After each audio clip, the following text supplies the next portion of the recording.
কত 25,000 মানুষ আপনার চেহারা দেখেছে কিনা এই 25 বছরে? পাপগুলো কি কি করা হয়েছে? কোনো একটা পাপ বাকি আছে কিনা যা করা হয় নাই? 25 ইয়ার্সের মধ্যে অনেকেই জিনা করেছে, অনেকেই। আমি আপনাদের কথা বলছি না, এভারেজ আমি পুরো বাংলাদেশের ইয়াং জেনারেশনের কথা বলছি।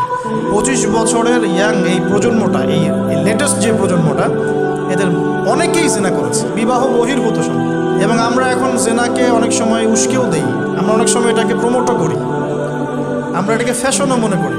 আমাদের ঢাকায় মানুষ বলে যে তোর গার্লফ্রেন্ড নাই, এটাই হচ্ছে ওদের কাছে অবাক করা বিষয়।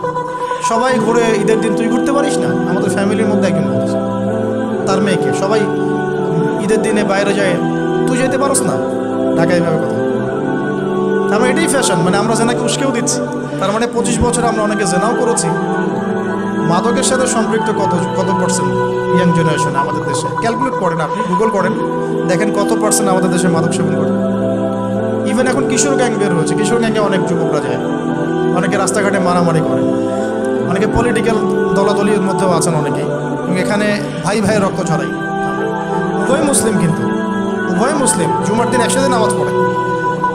তাহলে এটা কোন দর্শন যেটা আমার ভাইকে শত্রু বানিয়ে দিল, আর পশ্চিমারা গাছের আড়ালে বসে বসে হাসছে? মানে এই দর্শনগুলো তো ওরাই দিয়েছে।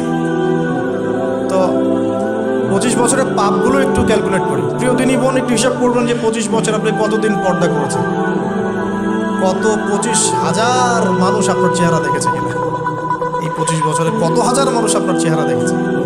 আর ছেলেরা আপনাকে দেখলে কখনো চেহারা স্রোত দেখে?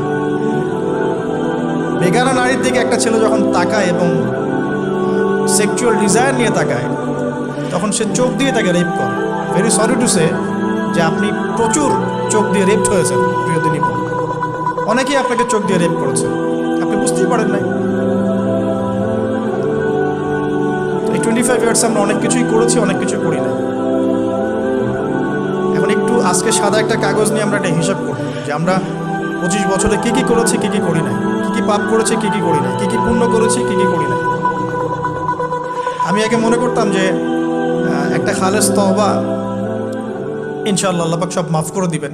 আসলে আল্লাহ পাক মাফ করেই দিবেন, কিন্তু ভিতর থেকে স্যাটিসফাই হতে পারবেন না আপনি। এখন যদি আপনি এখান থেকে আমার এই লেকচারটা শুনে আল্লাহর ওলি হয়ে যান এবং আপনি বড় মুহাদ্দিস, মুফতি, দিনের বড় দায়ী ইলাল্লাহ, বড় পলিটিশিয়ান, বড় ইঞ্জিনিয়ার, মানে যারা ওয়ার্ল্ডকে ইসলাম স্ট্যাবলিশমেন্টের দিকে নেতৃত্ব দিচ্ছেন, এমনও মানুষ যদি আপনি হয়ে যান, আপনি এই 25 বছরের ঋণটা শোধ করতে পারবেন। এই 25 বছরের ঋণ আপনাকে প্রতিনিয়তই ভিতরে ঢুকিয়ে মারবে।